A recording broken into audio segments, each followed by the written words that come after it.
Hello everyone, and welcome to another Miniature Monday. I'm Scott, and today we are going to try out some affordable DIY washes for our tabletop terrain. Let's get to it. Before we get started, I would like to give a quick disclaimer that neither of these recipes are of my own design. I am simply testing them out. Both recipes can be found on the Black Magic Crafts YouTube channel. This channel is an incredible resource for DIY tabletop crafting, and I highly recommend checking it out. I will put links in the description below. Our first recipe is the What I Have at Home wash. For this, we are going to need water, acrylic craft paint in both black and brown, a container to mix in, and dish soap. Starting with a base of water, we are going to add in our black acrylic paint and mix until we get a consistency similar to milk. Next, we are going to add a drop or two of brown. This is going to add a little depth to our wash. Once we have that mixed up, we are going to test it out on a paper towel. You can see that right now my wash is looking a little watery, so I'm going to go back and add more paint, repeating this process until you get a consistency you are happy with. Next, we are going to grab our dish soap and add just a single drop. This is going to act as a flow aid and help our wash get into all of those nooks and crannies. You can see this also adds some bubbling to the wash, which I can't say that I'm a fan of, but we're going to stick with this recipe and see what happens. Our consistency is looking pretty good, so let's test it on a tree stump that I prepared earlier.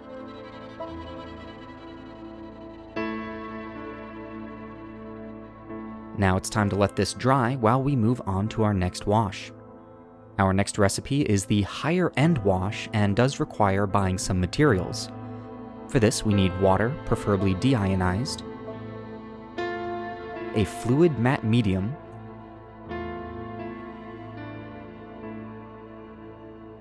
rinse aid for a dishwasher, this will be our flow aid, and acrylic inks for the pigment. I've picked up black and burnt umber. You can find this in a lot of different brands, just remember that it is important that the ink is acrylic based. I had an extra of these reusable bottles, and since this recipe is more measure-based, I decided to use this to mix my wash. First, we are going to fill our container a third of the way with water. After that, we are going to add our flow aid, just a few drops should be fine, and mix it up. I got the impression from the recipe that you wanted to add this until you had a light tint to the water, which is why I went back and added more. As I'm now in the future and know my own folly, I would have probably only stuck with the first few drops. After this, we are going to add our matte medium, which is essentially colorless paint. You want this to equal the amount of water that you put in to start, so here, about a third of the container. Next, we give this a good mixing. I was hoping that the rinse aid would give us less bubbles than the soap, and it did, but there were still more than I was liking. Now to add the pigment. For this mixture, I used 15 drops of black ink to 5 drops of the burnt umber.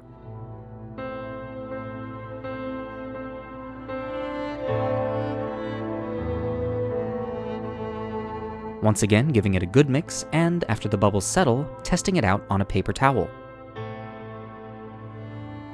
It's looking pretty good, but let's test it on another stump.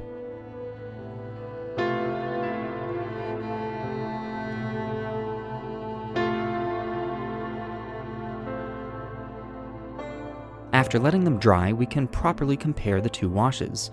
The stump on the left is our first wash, and the stump on the right is our second. It looks as though the stump on the right has a richer color that is really getting into all of the crevices. For this reason, we're going to go with wash 2 for the Lighthouse. While we're putting this wash down, you might notice a couple of minor changes since our last episode. Excited to work with this new paint, I went out and picked up a few color options to add to my collection. And with them, I had some ideas to enhance the base layers. The most notable of which being the roof. I decided to paint the wooden slats between the support beams brick red. This gave the Lighthouse an entirely new feel to it, and I'm very happy that I did so. Additionally, I went back and filled in the vines growing on the exterior of the first 2 floors. I wanted these to look more like old roots, and to do so, I painted them espresso. Overall, this wash is going down fairly well. The big thing that I'm noticing is that there are a few bubbles showing up due to the flow aid.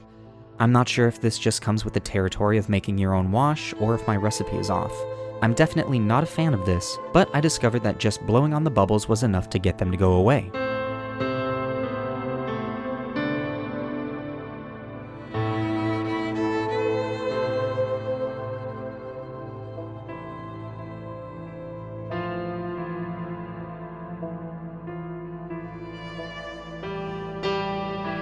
And after quite a long drying process, our wash is finished.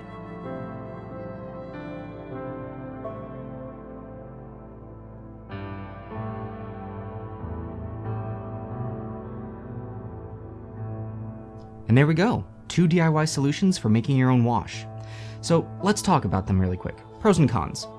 Biggest pro that I'm seeing is if you are making large terrain pieces like this, making your own washes at home is going to save you a lot of money. Other than that, at least where I am right now, that's the only real thing that I'm seeing. I don't think the quality is where I'm used to having it, but I think that's primarily just me not having enough experience mixing them. This was my first time trying it out, and the biggest issue I was running into is I'm not happy with the flow aids that I was using. Regardless, I was always getting a little bit of soapiness on the model that as it was drying, I'm just worrying the whole time, is that going to ruin my wash? Now even after it's dried, it has sunken into the crevices very nicely, but it's also left a little bit of a shine to it that I was not expecting. Now at first I was really worried and I thought, well shoot, I'm gonna have to go over this and fix it, but I took the stump models that we used earlier and sealed them with my matte finish, and that actually helped a lot with that gloss. So I think that this should be good for now. We'll move on to details, and after that, once it's all sealed, that should tie everything all together. So I think this was a successful experiment, but clearly I still need a little more work at it. So yeah. So let me know, actually, have you ever made your own wash at home? And if so, what is the recipe that you use? I would love to see it, I would love to try it, and really dial in my own experience. So let me know in the comments below. Thank you all so much for watching this video. If you liked it, please hit that like button and hit the bell icon to be notified whenever we are releasing a new video. You can click here to watch more videos, and you can click here to subscribe to our channel. Thank you all again so much. Once again, I am Scott, and I will see you at the next Miniature Monday.